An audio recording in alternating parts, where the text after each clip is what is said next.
Uh-huh. I just feel like I've been around the block, ripping up fantasy stock, working around the clock. Look at the view from the top. Researching rookies a lot? No, I just be listening to pods. Yeah, one in particular, I'm just a messenger. Let me just pass on the rock. Browning, brunning, pruning, pronouncing ain't what he's doing. What he's doing is not losing, but infusing you with new things. And there's Dennis the Bennett, yeah. The man is a menace, yeah. Building a dynasty, some of the finest things. Promise you, you won't regret it. Sly as a fox, cultured in pop. Give him his props. Here is a thought, here is a box. And you cannot compare them at all, so don't even try. Careful with the news, but when you use a take, I take up Tony Fire. I mean Dyer, because anyone else is a huge mistake. Whoa, fantasy round table, fantasy round table. Yeah. Fantasy round table, come take a look at the crown, baby. Hey, fantasy round table, fantasy round table. Woo. Fantasy round table, come take a look at the crown, baby. Go. What is going on, everybody, and welcome to another episode of the Fantasy Football Roundtable Podcast. It is Friday, and we are proud to be a part of the Pigskin Podcast Network. You can find them at PigskinPodNet on Twitter, or you can search the hashtag TPPN as we go live. All of us, hashtag that you got baseball, football, soccer, hockey, and wrestling. All of your sporting needs here at the network. Gentlemen, I was going to say welcome back. I'm the one coming back. But it's great to see you guys again. How are you doing on this amazing Friday? It is truly an amazing Friday. Good to get another week in the books. Looking forward to the Senior Bowl tomorrow. And I might go buy a new truck. Wow. I mean, well, not new. I mean, it's used, but new to me. I don't know. Being able to find a used car, given the current climate, probably makes you something akin to a lottery winner. You might want to buy a Powerball on your way. Yeah. I mean, I've never owned a truck. That'd be fun. I, after two days of snow days, reemerged, tried my car out, made sure that the -6 temperatures didn't deflate my tires, and then to my wife to our dance lesson. We're learning the waltz. And I tried to do that in my giant snow boots. So to say that my ankles are tender would be an understatement. You got to take some dancing shoes with you. I know. I wasn't thinking about it. When we have weather like this and there's ice and parking lots are like little death traps right now, as this was our first day kind of back in the 30s since Monday. I wear my big snow boots for traction because I have no desire, to slip and I don't break know something. If you remember this, but Bumbles bounce. Yeah, my experience of falling a few times has not been a bouncing so much. So you're not a Bumble? That's what I'm hearing. I guess apparently not. Yeah, it's been a fun week, I guess. Been right there with you on the freezing over thing. We're getting what seems to be like now our annual freeze / shut down the entire state thing here in Texas. So that was it's been a fun few days. Looking forward to the 40s and 50s and 60s that are coming in the next week, because then this will be a distant memory. I enjoyed your governor saying everything was ready to go, and immediately the news footage yesterday of the power lines exploding in the cold.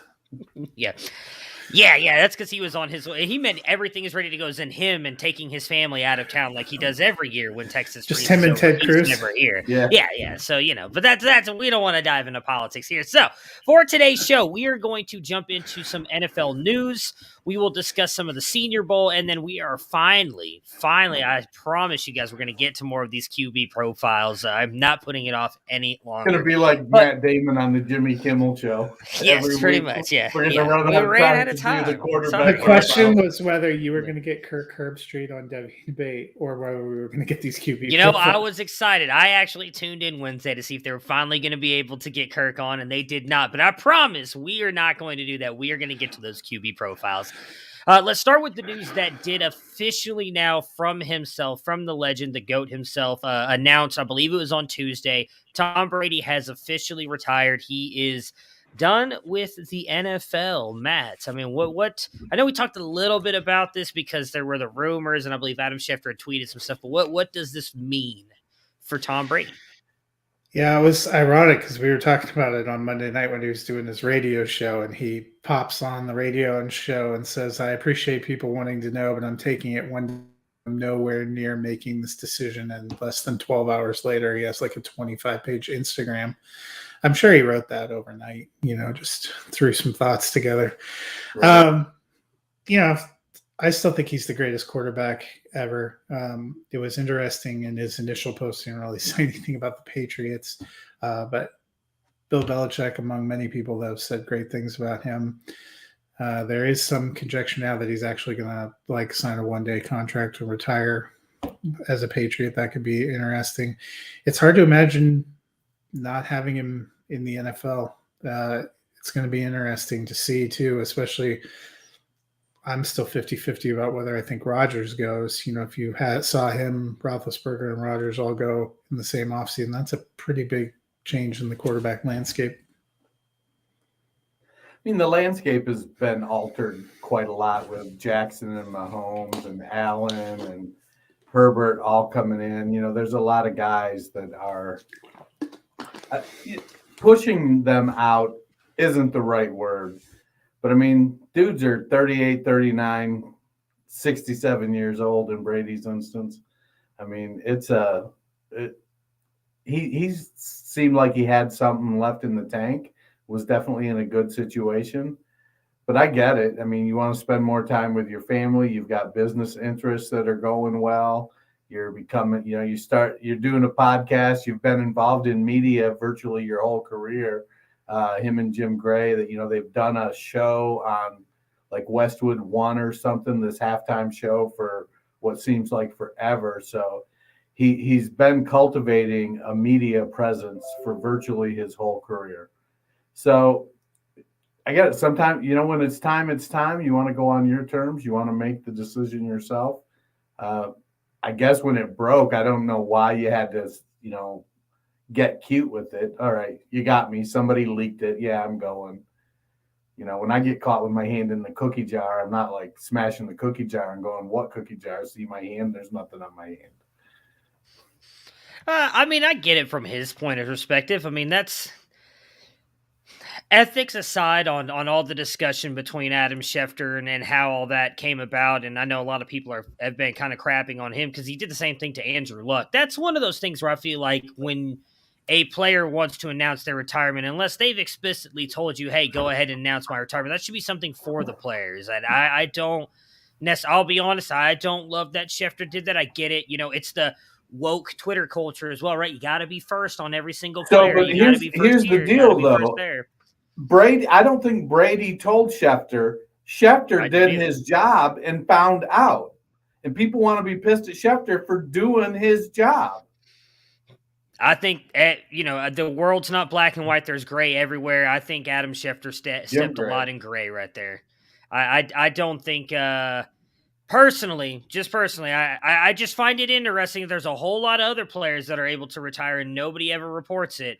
But two of the biggest ones, he's the one who's got to be first on it. It irks me a little bit, but I understand he's doing his job. But there's also times that you could not do your job, and it means a lot more. So what did he get out of being first to announce Tom Brady's retirement, except now everybody hating him, to be honest? Like, what do you get out of it? Nothing. It's just like, let's be honest, using the Twitter thing again, like when you sit there on Twitter and you announce, "Hey, I was the first who said this player was going to be good." At the end of the day, nobody remembers who was first. It really doesn't matter. So I do get his point on saying, "No, I'm not going to retire," and then kind of trying to come back and at least in a way making it more about himself and saying, "Hey, like, this is how I wanted to go out." Washington has announced their new name, Dennis. They are the Commanders. Seemed like they stole Arizona State's uniform. So, I mean, they're, just kind of taking all kinds of stuff here. What are your thoughts on the new Washington football team name? As a non-Washington football team fan, I am completely indifferent. Nobody will remember, in a few years, unless they change it again, it'll just be, they used to be called the football team at one time. No, I do think it was kind of cool to be called the football team. I probably, I get the whole thing where a lot of people are like, there were so many better options, including the football team, than the Commanders. And leave it to Dan Snyder to screw it up and choose the least favorite one for the fans. It is what it is. We'll start calling them the Commanders. We'll eventually stop slipping like we do with the San Diego Chargers, and we'll go back to they'll be the Washington Commanders. Everybody will move on, and the fans of the team will remember the glory days of Tim Smith and Doug Williams in the Super Bowl. And they won't call them the Commanders when they talk about them because, old people are like that. Trust me, I'm old. I saw a meme that kind of sums up my feelings. I'll only be okay with this if Cobra Commander is their new mascot. Otherwise, there's Swiffing, and then there's whatever the fuck led to being the Commanders. I mean, hey, Dennis said it. The one thing I'll add on this, and then we can move on, is Daniel Snyder chose it, and he's good at doing exactly what you just said there, Matt, whiffing on a lot of things.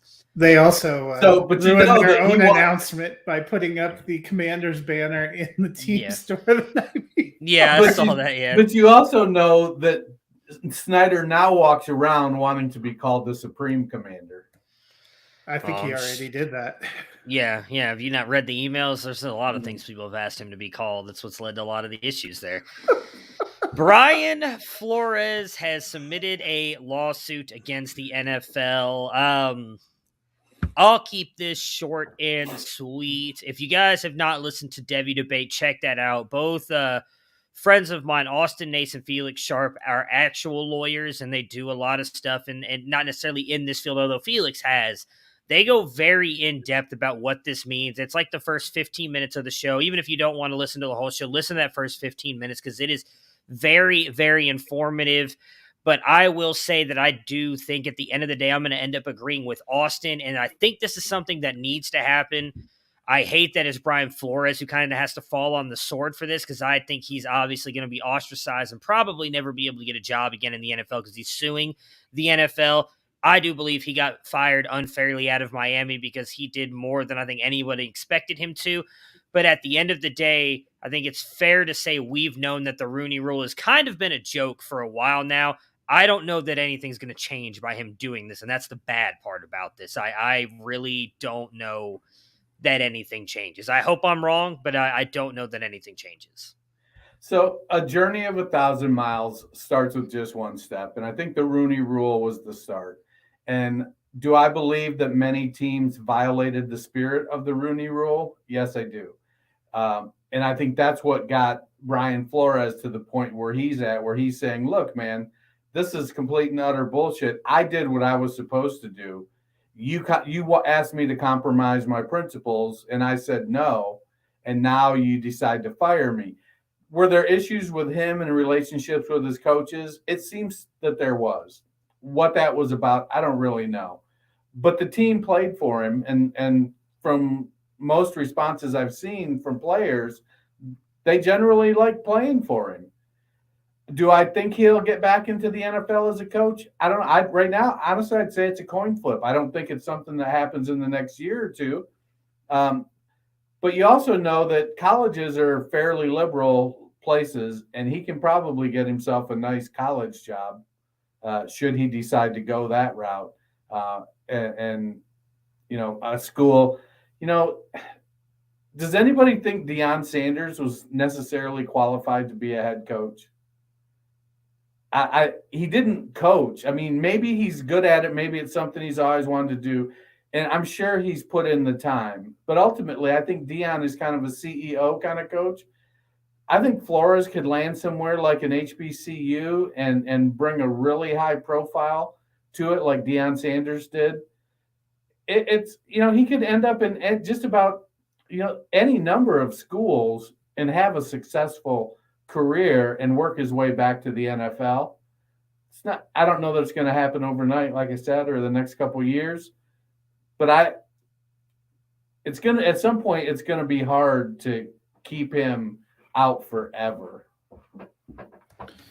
Yeah, it will be interesting to see what happens because it seemed like he was being heavily considered by the Texans, who still haven't named a coach, and that the Saints had some interest and they still haven't taken a coach. So, but I tend to agree, probably is not going to get hired in this cycle. We'll have to see how the lawsuit plays out. All three teams have been pretty quick to refute things. I think this is one that's not going to go away for a while. I tend to agree with both of you guys. It's, if nothing else, let's hope they take a serious look at the Rooney Rule, which I think is a good idea. The spirit of the Rooney Rule is something that's needed, but we have often seen that it's, teams don't seem to be following it in the spirit in which it was created, and that's something that definitely needs to change. Yeah, I think until you get change at the highest levels of NFL organizations, and I'm not talking GM and president, I'm talking ownership level, then you're going to struggle. Jay-Z's supposed to be interested in buying the Broncos, so there you go. I don't know. Some of the things that have been said, like the fact that you're like, well, the Rooney Rule, I agree at the time it was needed, but it's clearly been outdated with the way that teams skirt around it. And it's sad to say that too. And the one thing I'll say, Dennis, like, yeah, Brian Flores could rehabilitate his career, but why should he? What has he done to prove that he's not a good head coach?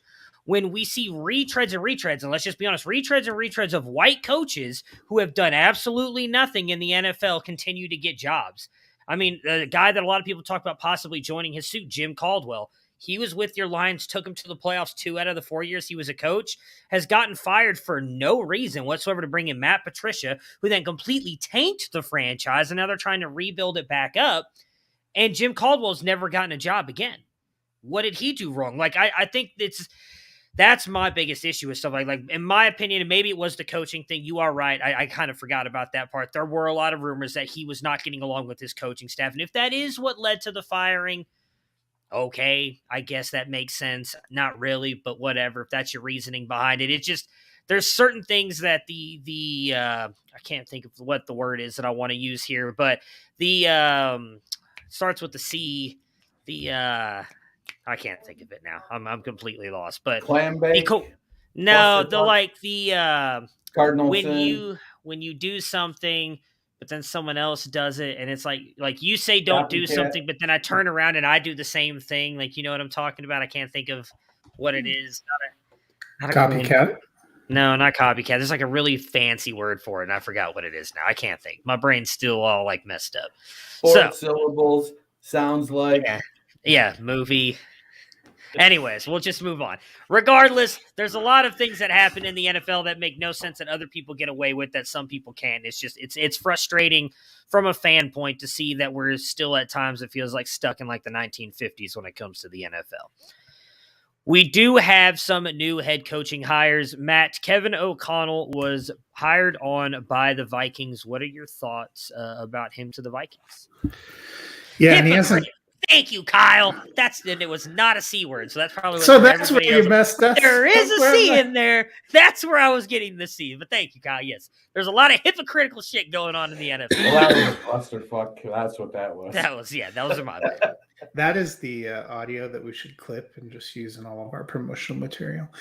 That's what we're sending out to the podcast awards this year. That pronouncing isn't what we're doing. Yeah. We're remembering words. So Kevin O'Connell hasn't officially signed because he's still going to coach in the Super Bowl, I assume. Offensive coordinator for the Rams, but it seems like it's all but a done deal. The Vikings, it's been an interestingly curious road for them. It seemed like they made a lot of overtures to different people, didn't pan out, then seemed to be trying to go after Jim Harbaugh, who not only didn't take their job, but said that he never wants to leave Michigan. So that had to have been a pretty good quality interview. And so now they've kind of settled on Kevin O'Connell. He won't be the first Rams offensive coach or coordinator to get a head coaching job, and we've seen some success. Zach Taylor is in the Super Bowl opposite his old coach right now. I don't know. The thing you always wonder about with some of these, and I've had some of the same questions with Hackett going to Denver, is some of these offensive coordinators who are over offenses that have some really great performances but aren't necessarily the architect of the scheme or the play caller. What all are they bringing? Maybe that means you're already good at being kind of a manager and marshaling the troops without having those kind of, on day-to-day responsibilities on game day. But it'll be interesting. There are a lot of questions for the Vikings because it seems like they're moving towards possibly dumping Kirk Cousins now too. The Vikings have been an underperforming franchise for several years, and I'm not sure that changes. Yeah, I think what's happening in the NFL is it's becoming all about offense. And I think offensive coaches are becoming very in vogue. And if you are a high-level coach on a high-performing offense, you're going to get noticed. You're going to get opportunities for offensive coordinator positions if you're a quarterback's coach, pass game, run game coordinator type. You're going to get looks for when there's new hires for offensive coordinator positions. And if you're an offensive coordinator on a high-powered offense, whether you call the plays or not, you're going to get a look for head coaching. We've all been through job interviews, and sometimes it's not what you know, it's how you package yourself as a thinker. Here's what my ideas are. Here's what I think I can accomplish.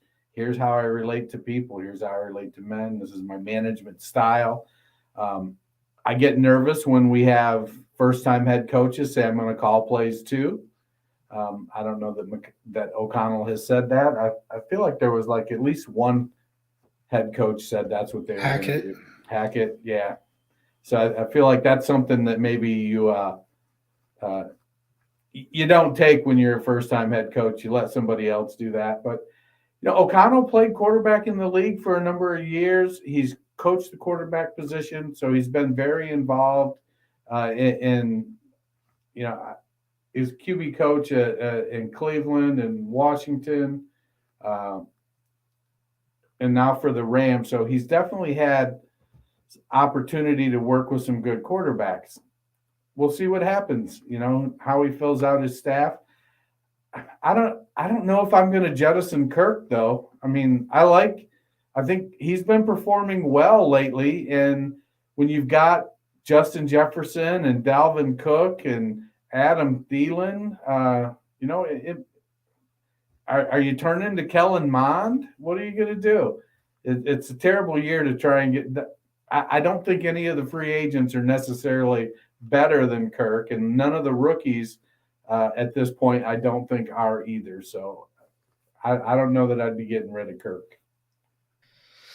Yeah, I mean, jokes aside about anybody who's had a coffee with McVay getting a head coaching job, as one of them's in the Super Bowl next week. So I mean, they're actually doing pretty well for themselves playing against his former mentor. I'm interested to see what O'Connell can do.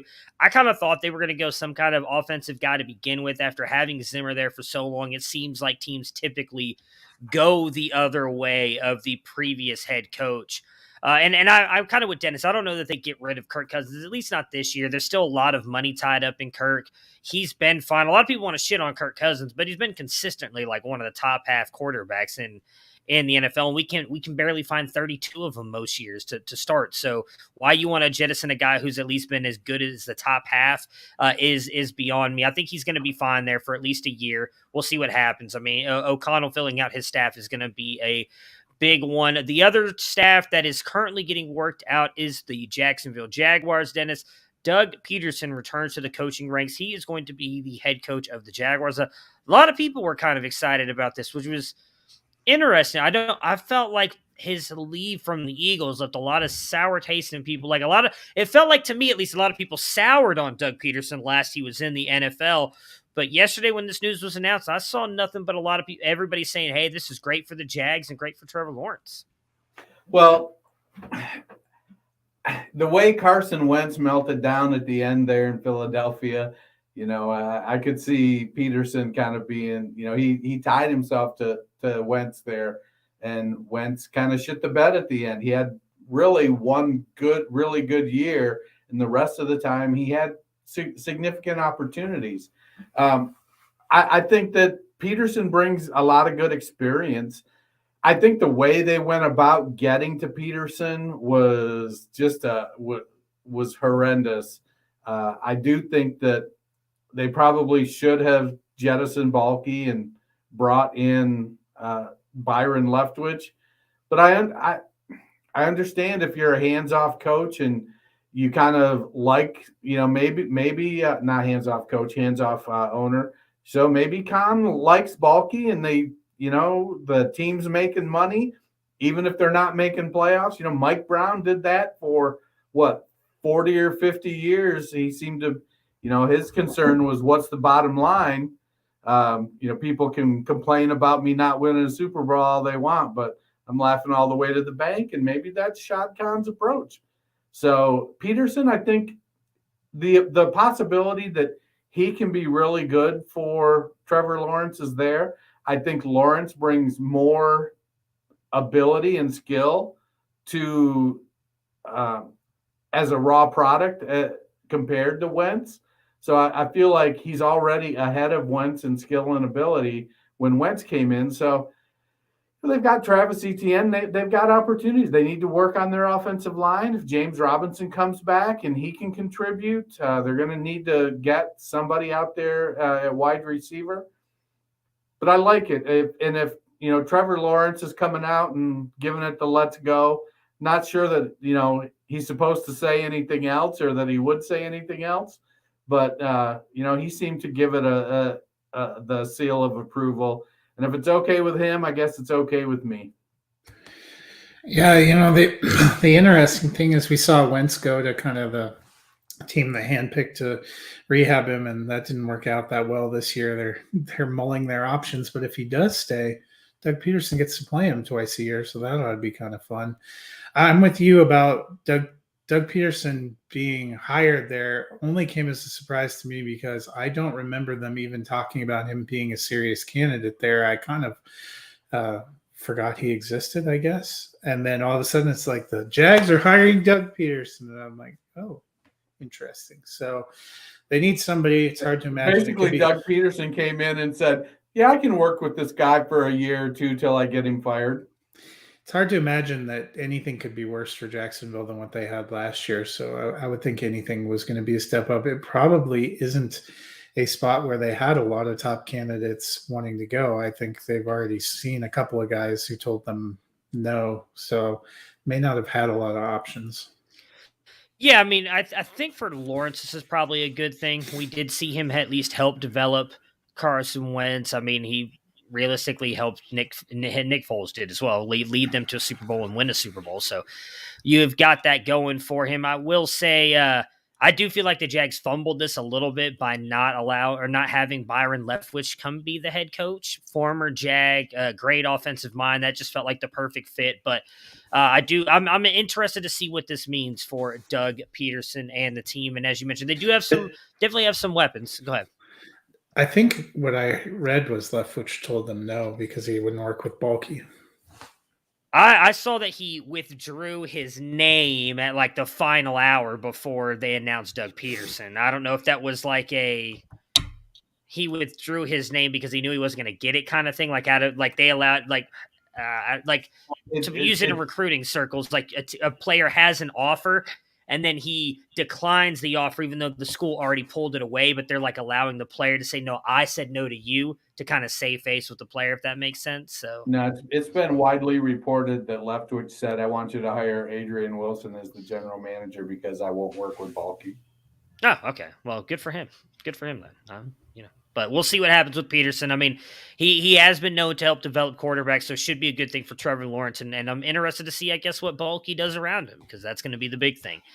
A lot of rumors about Jimmy G being traded. Matt, where do you think he lands? There's a lot of possibilities. I mean, I think we've seen that he can be a starter, especially in a league where starters are going to be at a premium. I know a lot of people tried to make overtures about Pittsburgh, but I just don't see the Steelers actually. That hasn't really been their MO to go out and trade for somebody or to sign somebody. I could see possibly a New Orleans it'd be ironic if he went to Tampa Bay. No, New Orleans, I think, is a good fit because he's going to be fairly affordable, and they've got a decent offensive line with Ramczyk and Terran Armstead, as long as they don't have to lose offensive linemen to get down under the salary cap. I don't, he's probably somewhere in the top 24 of NFL quarterbacks, somewhere between 24 and 16. 16 is probably his ceiling any given week. It's not easy to play quarterback in the NFL. And a lot of times we get wrapped up, we see Malik Willis tearing it up at the Senior Bowl, and we're like, oh, this guy's going to come in and, take right over. Trey Lance, killing it out there at NDSU, and we're like, oh, Justin Fields. Yeah, and, being an NFL quarterback is a damn hard job. And I think Jimmy's probably, like I said, a top 24 quarterback, has earned the right to start in the NFL. I don't know that, he's not anybody's long-term solution. But if I have to choose between Teddy Bridgewater as my bridge quarterback or Jimmy Garoppolo as my bridge quarterback, I think I'm going Jimmy. Yeah, I'm very intrigued to see where he ends up landing because, there are all the talks about Denver. I just saw Benjamin Albright tweet something about that as well, who I know is fairly connected in the Denver area. I believe Las Vegas is another one people are talking about. I'm very interested to see what happens with all these. I think Las Vegas is stupid because I think Carr is substantially better than Jimmy. I agree, but who's the head coach there? Yeah, it's McDaniels. He has never met a former Patriot who's sack he doesn't want to ride. Exactly. He knows Jimmy G too. Let's just be honest. The N'Keal Harry Renaissance is coming. It might be. You might be right. See you later, Brian Edwards. Hello, N'Keal Harry. Yeah, it's Julian Edelman out of retirement. It's one of those things where I don't really know because I see a lot of people saying like, oh well, he could go to the Texans. Why? Why would the Texans bring him in? They're not winning in the next couple of years, and Davis Mills played fine. Why waste the cap space? So I don't think there's quite as many places as some people are saying. No, I mentioned earlier in the year. Wouldn't be surprised if Cleveland takes a run at him and brings in him as some veteran help to challenge Baker. Like, there's a lot of places I could see Jimmy going. I'll be curious to see where he lands because I do agree with you. Depending on where he lands, he does have a shot to be a starter. Dennis, you mentioned the Senior Bowl is this week, and I don't think there's a lot of stuff you can bet to win some money on DK through the Senior Bowl, but there's definitely Olympic stuff you can probably bet on, right? Right? You're muted. You are muted, sir. Gosh darn it. There we go. I would bet not only that, but the Pro Bowl is coming up on Sunday as well. So good point. Forgot about that. The moment we've been waiting they still did that stuff. The moment we've been waiting for since September is finally here. In honor of the big game, DraftKings Sportsbook, an official sports betting partner of Super Bowl 56, is giving new customers 56-1 odds on either team. Bet just $5 and get $280 in free bets if your team wins. DraftKings Sportsbook is now live in New York, meaning you can bet from almost a third of the country. If Sportsbook isn't available in your state yet, play DraftKings Daily Fantasy Football Contest for Super Bowl 56. New customers can get a free shot at a $1 million top prize with their first deposit. Download the DraftKings Sportsbook app, use promo code TPPN, that's TPPN, and get 56-1 odds on either team. Bet just $5 and get $280 in free bets if your team wins. That's promo code TPPN at DraftKings Sportsbook, an official sports betting partner of Super Bowl 56. 21 or older. Minimum age and location requirements vary by jurisdiction. See DraftKings.com/sportsbook for full list of requirements and state-specific responsible gaming resources. Void where prohibited. Gambling problem? Call 1-800-GAMBLER. In Tennessee, call or text the Tennessee Red Line, 1-800-889 9789. In Connecticut, call 888-789-7777 or visit ccpg.org/chat.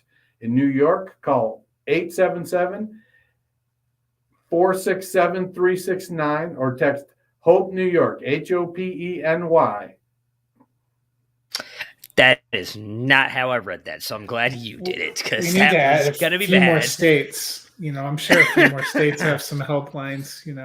Woo, that last one. I'm just saying, I was very curious. I was on the edge of my seat waiting to see how that one went, because it didn't go quite as smooth the last time I read it. But you mean Hopany? That was is it Hopany? Because I read it not that way either. But then again, I'm bad at pronouncing things. How again did you read it? So Rookie quarterbacks. What Santa says plus penny. That's how I'll put it right there. It's like Penny. And I was just like, oh, that's very weird. Anyways, yes, so Senior Bowl. We had a very interesting week of Senior Bowl coverage. I did my best to try and keep up with it as much as possible. But it was very confusing, if I'm going to be honest. Go ahead, I think Matt. you put the emphasis on the wrong syllable. We need to clip that for our Christmas episode. Probably. That's what I typically do. That's why I'm not good at pronouncing things. There was, one day I saw Malik Willis was tearing it up by like 8 people, and then the next 8 people said Malik Willis was struggling. Desmond Ridder was having a horrible day 1, then bounced back on day 2, and then some people said Desmond Ridder was doing really good day 1, and then had a horrible day 2. It's kind of all over the place. I am excited to see the game. I don't know how much you guys were paying attention, but Matt, was there anybody that really kind of stood out to you through the Senior Bowl week and what everybody's been talking about?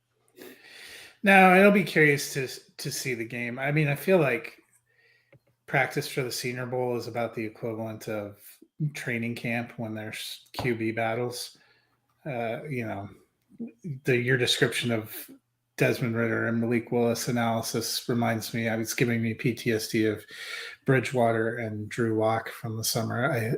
People have their takes on practice. It's hard to tell from practice. I think this is just the beginning of an incredible amount of scrutiny on a lot of these prospects that's going to continue through the combine. Well, the game is really pomp and circumstance. The scouts are all, they've all left. They're on their way home. They're there to see the practices, to evaluate how the players do in practice. So there's going to be a lot of up and down. I mean, we've seen professional evaluators miss lots of times. Everybody loves to talk about Kyle Shanahan trading up to draft Joe Williams, pounding the table for him and him literally not playing a single down. It's just a situation where you have to find evaluators you trust and then see what they're saying about it if you're not there with your own eyes. The people I trust said Ridder did struggle the first day, that he got better, but that, he wasn't great. Sam Howell started off, had some pretty good stuff going, but late in the week, he was I saw something where he was pulling his back foot up and had a tendency to miss throws high. Malik Willis, a little bit shaky the first day from what I saw, but then really turned it on. Strong arm, accurate. He's mobile. Carson Strong started out pretty well, but I think he lost a little bit of momentum. But what Strong did show is that he can manipulate the pocket. He's not terribly fast, so that's going to have to be his calling card, is reading the defense, knowing where to go, getting rid of the ball. And I think by and large, he showed that. I think there were a couple people that were a little surprised that he didn't have the strongest arm, but I don't know if there's some game time adrenaline that was you lack in practice. And so maybe some of the throws he makes in games, when you're in practice. Running back, I'm interested to see, we see a lot of talk about Brian Robinson being a 7th-year senior and, entering the draft at 41 years old.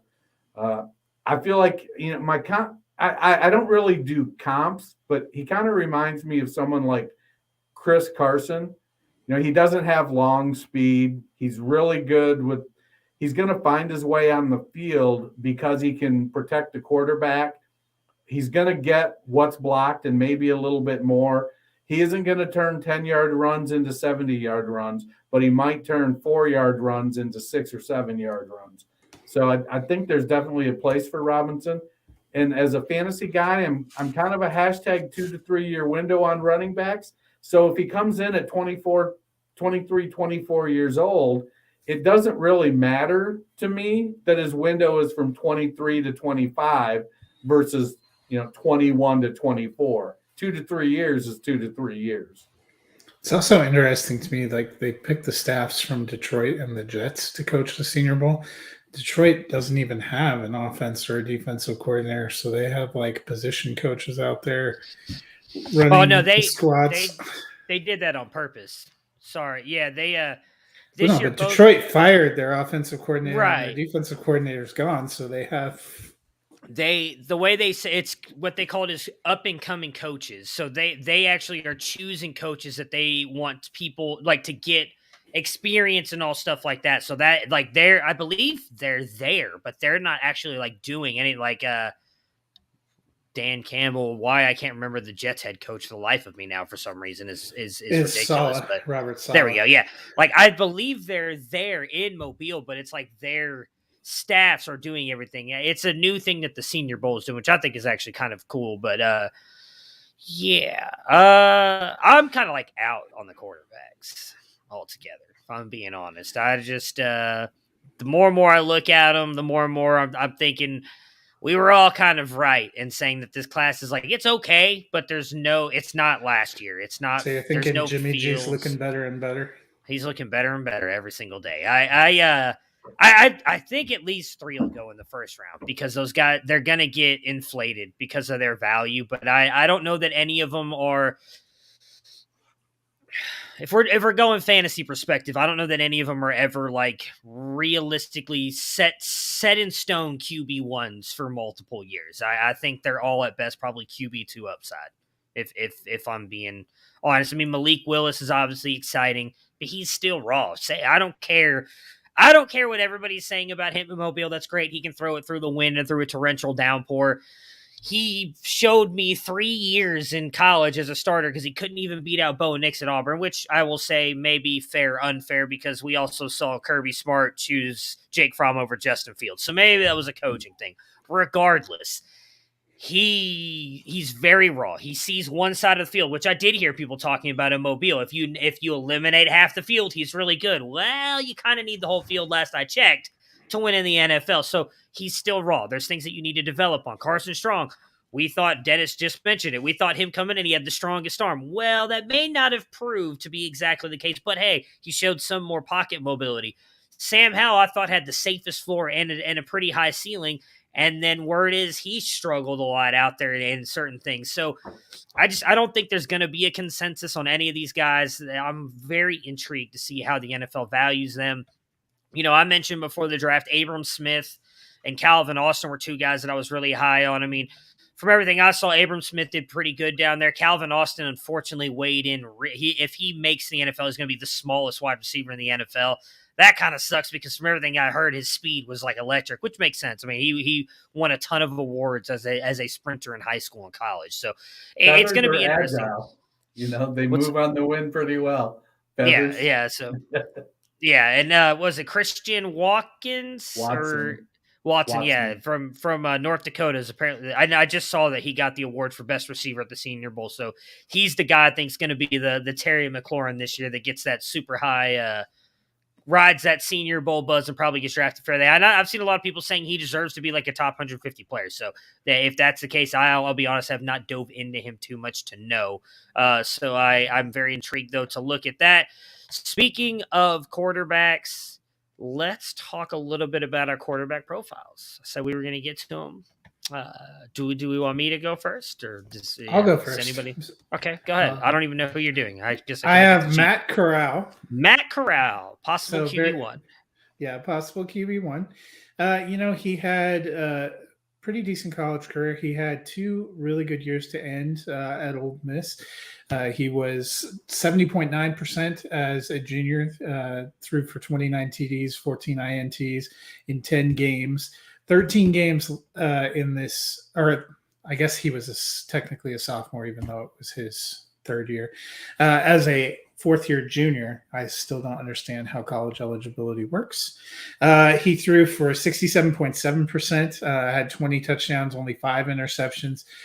People have been pretty impressed with him as a passer, again, in a weaker class. I think one of the things he has over the last quarterback I profiled was Kenny Pickett, who I mentioned his incredible 1.9 yards per carry career average and 800 yards in five years as a starter. Matt Corral actually can run a little bit, ran for 506 yards in 2020, 614 and 11 touchdowns last year. I think that gives him a little bit of an added dimension. He got banged up in his bowl game, but it wasn't anything serious, so that shouldn't really handicap him going into the draft. I have seen people like you have mentioned have him as the top quarterback. I've also seen some interesting mock drafts where they have him going in the second round. I tend to think he probably ends up as one of those couple guys in the first round, but who knows with this draft year. Yeah, I think it's going to come down to how well the quarterbacks connect in the interviews. And, there's definitely something to be said for that. I like Corral. I think he's got a shot to be the best quarterback in this class. So it'll be interesting to see where he goes and what the opportunity he gets is. Yeah, I think he definitely – it's hard to say he has the highest ceiling because if Malik Willis can put it all together, he probably has the highest ceiling, but I think Corral's closer. Like, Corral doesn't have as much – a lot of people talked about the year prior that how many interceptions he had, and a lot of those came in like 2 games. He had 2 5-interception games the year prior, and then last year he did not. It seemed like he really kind of cut down on that. Still at times kind of felt like he made the same bad decisions, but didn't necessarily work into picks. I do think he probably has the safest chance to be the top quarterback drafted. I've seen a lot of people saying that the quarterback who won coming out of Mobile was Matt Corral because he was not there. So that's the biggest thing I think possibly helping Matt Corral. Dennis, you have a quarterback who did go to the Senior Bowl. Tell us a little bit about Carson Strong. So I think you're going to notice because my first quarterback was Sam Howell. And so this one, there's a trend I'm starting to pick up in my quarterback evaluations. Carson Strong started 31 games in college. It started as a redshirt freshman, came out as a junior, 74-19 touchdown to interception ratio. Reportedly one of the fastest processors coming out this year. So he sees the field, he reads the field, decides where he's going to go once he takes it all in and can make a quick decision. Here's a stat for you, Fox. Matt Corral career rushing yards minus 305. You mean Carson Strong? Carson Strong. Yeah, Carson Strong. Damn it. Carson Strong. That's wild. So, he takes some sacks. That's not a surprise. We've seen that. We did see him make a run at the Senior Bowl, step up and move around in the pocket and make some plays. And that's what he's going to have to do. He's kind of Matt Ryan-ish in the way that he moves around in the pocket. And I think that he's going to end up sort of having some of that same volatility that Matt Ryan did. He finished his career with almost a 70% completion rate. So he's an accurate passer. He does have a strong arm, and there's not going to be any issues there. Checked in at 6'3 3/4, I think 211. He's listed at 215. So as long as he gets all of that working for him, that's going to offset some of the things, some of his weaknesses. He's not, like we said, not mobile, has good pocket movement.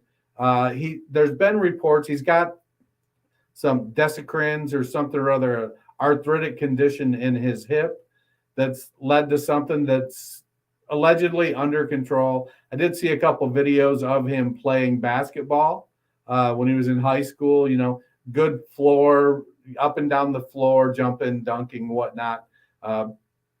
So at some point he moved pretty well. And per Jim Nagy, the leg, hip issue, knee issue, I think it was actually, is Yeah, pretty it's a much knee issue. pretty much behind him. Other than that, there's been a lot of slow quarterback. I mean, Byron Leftwich was slow as hell. I mean, Byron Leftwich made Tom Brady look fast. I mean, if we're being honest.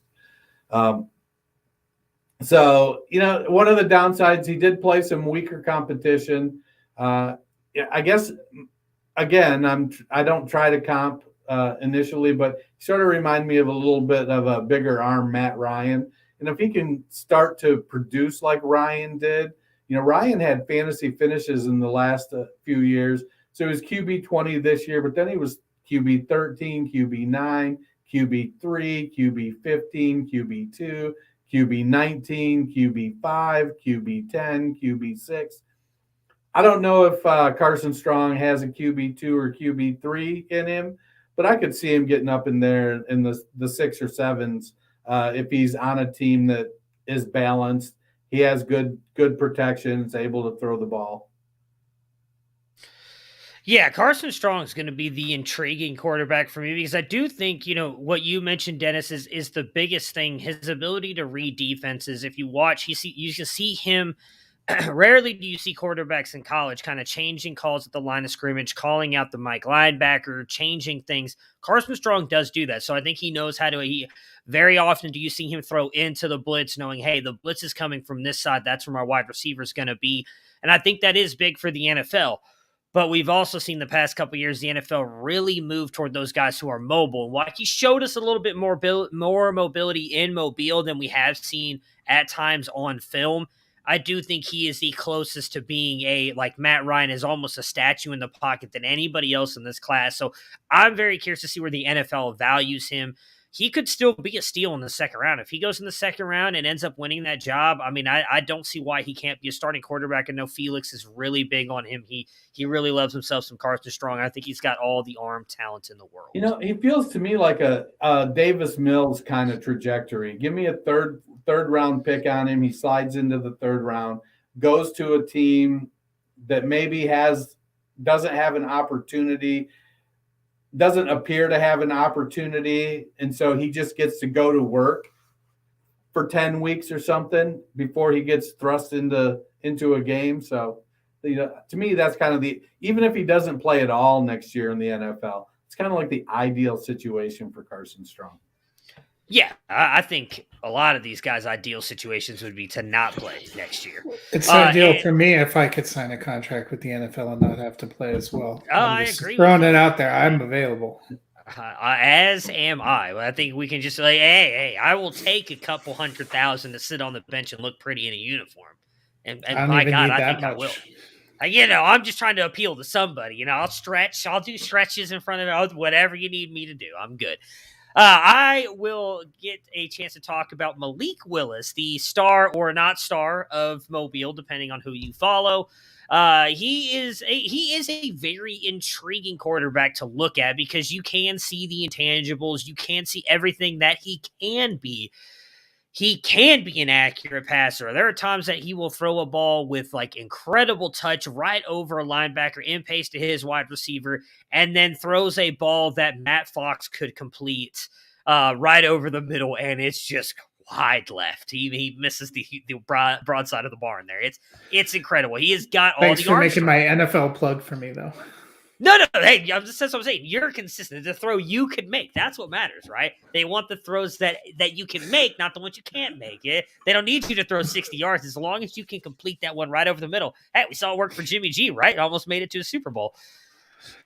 Chance staying. Oh, well, you know what? I will answer that since mentioned Mills. I'm sorry. I thought, why did I read Willis with Mills? I am really not doing well here. You mentioned Mills. Anyone think he has a chance to stay the long-term starter? I will say I think he has a chance to stay the starter this year, but I don't think he's long-term, no.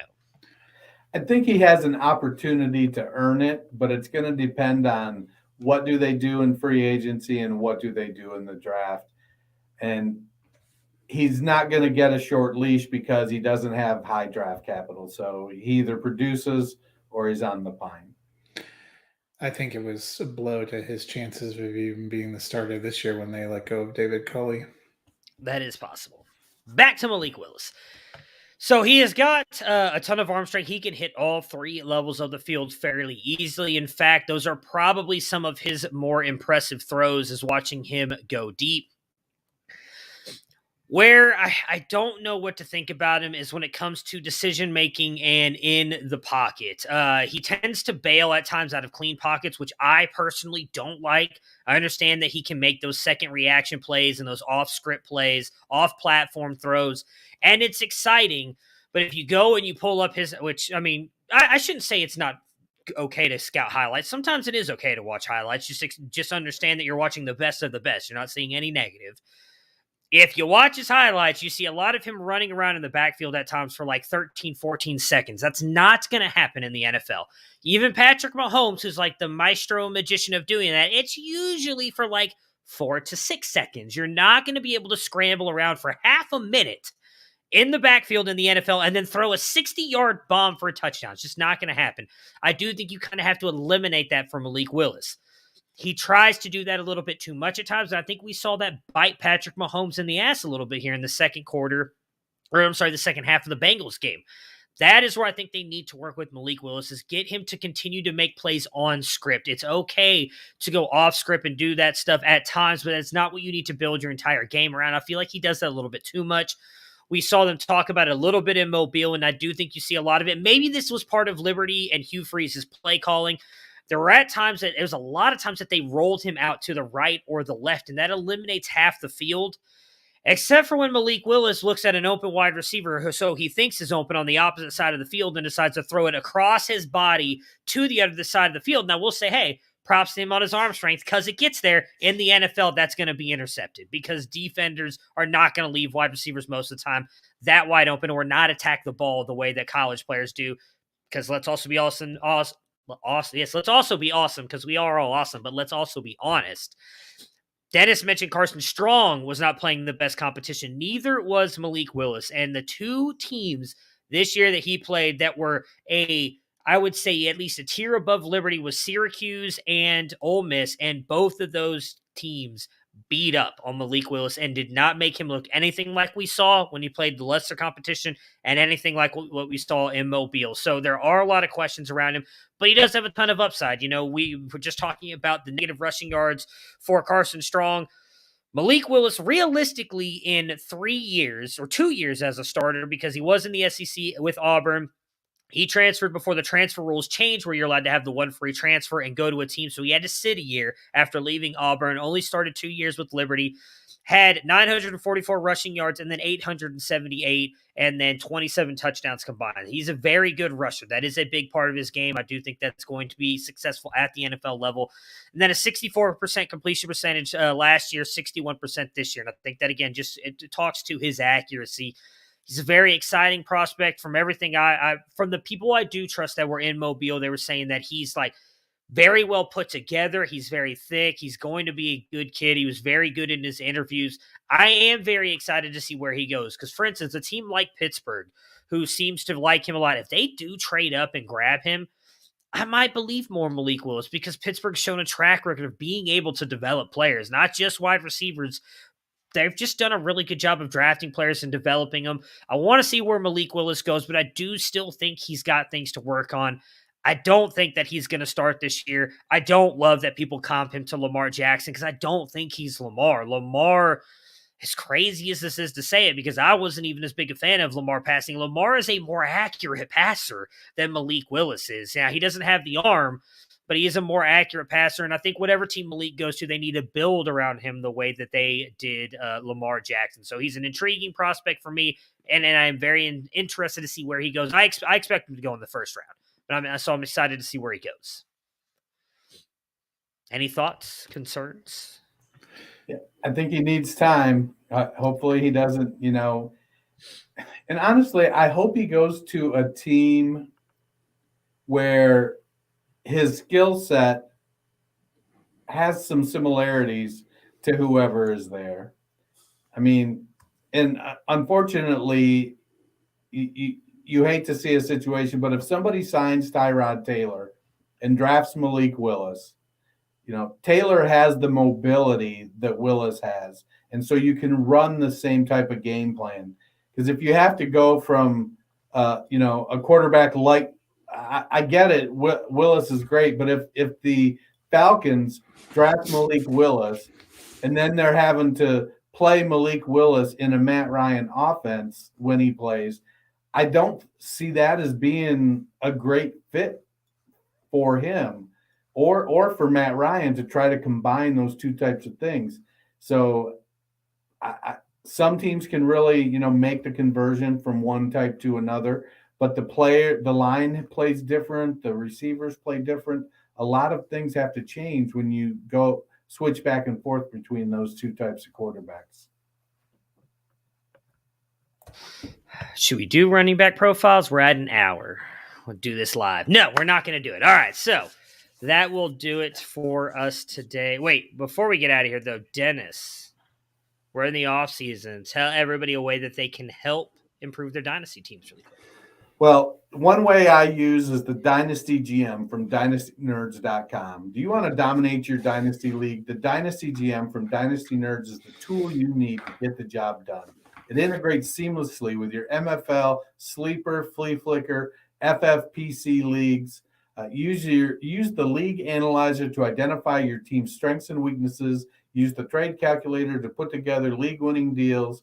The player shares tracker to keep track of your rostership and get exclusive rankings and more. Use code ROUNDTABLE, all one word, for 15% off the monthly or annual subscription. Bundle the Dynasty GM with the Nerd Herd and save even more. That's code ROUNDTABLE, all one word. All right, so that will do it for us today. A little side note. Join us on Monday. We'll be celebrating episode 500, which is kind of weird to say that we've done 500 episodes. We'll give away some stuff. Not a lot of new stuff. So maybe we'll just talk about some favorite stuff we've done on the show and reminisce a little bit, have some fun. But yeah, we'll be celebrating a little bit. Matt, you've done like 494 of them. Fox has done like 325, and I've done like 250. I was thinking about this earlier. I was talking to my wife about this because the more and more I think about it, I think I've only actually missed 3 shows. And 2 of them have happened this year. When I was out on the one, what was I? Because I guess if you want to count the Marcus Grant one, I feel like that counts. I showed up. I was there in the final minutes, and that's all that mattered.